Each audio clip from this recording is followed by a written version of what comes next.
Ayan, so biyahe tayo ng Santa Cruz mga lakay. Ang daming nag-i-inquire sa ating Ilocos Empanada sa Santa Cruz. So lately wala kaming post, wala kaming update mga lakay kasi naubusan kami ng stock. Ang daming mga nag-i-inquire pero hindi na namin nabigyan dahil naubusan kami ng stock ng longganisa tsaka sukang Iloco. So mga naghahanap ng Ilocos Empanada sa Santa Cruz, may stock na tayo mga lakay. So usually ganun talaga yung ginagawa ko mga lakay.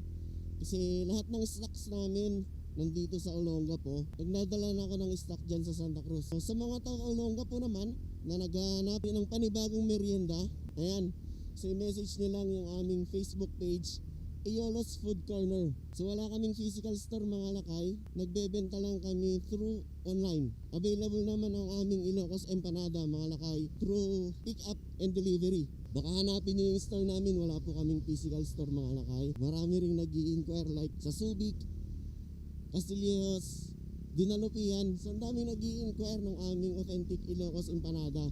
Pero hindi namin ma-serve, pasensya na sa mga nag-i-inquire. Hindi namin ma-serve dahil unang-una sa lahat sobrang taas po ng ating delivery fee.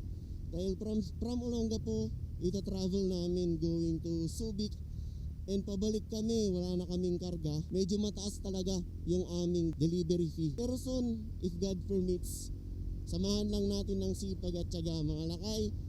Magkakaroon din tayo ng branch not only in Olongapo City, kundi from Subic, Castillejos, at marami pang iba. So maraming salamat sa mga nag-i-inquire. Maraming salamat sa mga sumusuporta at tumatangkilik sa aming small business. So maraming salamat mga lakay. Samahan niyo ako. Bibiyahe tayo ng Santa Cruz. Magdadala tayo ng stock doon. And then syempre, kailangan na naman natin magtrabaho mga lakay. So we are hoping na sana balang araw maging successful lahat ng ginagawa natin. Samahan lang natin ng konting sipag at diskarte. Subok lang, di ba?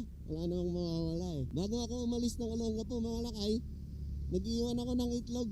Mga followers natin or magiging followers natin ng Olongapo City, meron po tayong iniwan. Meron pa akong iniwan na itlog. Hindi ko alam kung anong barangay yun mga lakay, pero tatawagin ko siyang Mini Marilaki ng Olongapo. So nag-iwan ako ng itlog mga lakay. So dito siya. So ito yung itlog ko mga lakay, nasulatan ko na. Iiwan na lang natin mga lakay. Pero yung mga nakatingin kasi sa atin eh, mga estudyante yata sila, sasakay ng jeep, kaya antayin muna natin sila makasakay.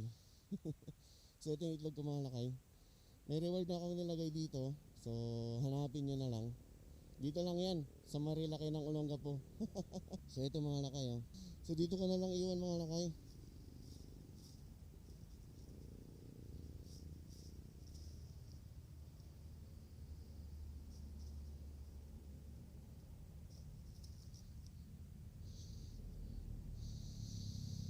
Ayan, so dyan ko lang iniwan mga lakay.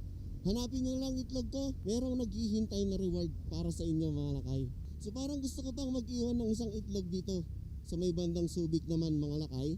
Hanap lang ako ng magandang spot na pwede kong pag-iwanan ng aking itlog. Dito tayo mga lakay. Dito tayo sa marker ng kilometer 136. So ito na lang pinaka-landmark ninyo mga lakay. Kuha lang tayo ng itlog mga lakay.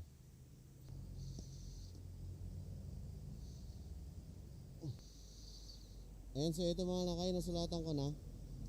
Nakapaglagay na rin ako ng reward dito mga lakay. So iiwan na lang natin dito sa may bandang Subic naman. So dito lang natin iiwan mga lakay.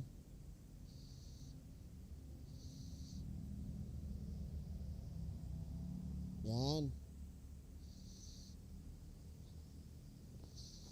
So yan na lang mga lakay yung landmark nyo. Red doors ng Subic Seabourn. Ayun, dun ko siya nilagay. Kitang kita siya mga lakay, kaya madali lang siyang hanapin. Ayan, so let's go. Nakapagbigay good vibes na rin tayo dito sa may bandang Subic mga lakay. Sa mga taga Subic dyan, hanapin yung itlog ko dahil mayroong reward na nag-aantay para sa inyo mga lakay. So sharing good vibes na naman sila kay Moto. Maraming salamat. Sana'y inyong suportahan ang ating official Facebook page, Lakay Moto. Iningaw ko na naman yung dalawang itlog ko mga lakay. Maraming salamat sa pagsuporta. Sana'y nabigyan ko kayo ng magandang good vibes ngayong araw mga lakay. Ride safe always and peace out mga lakay.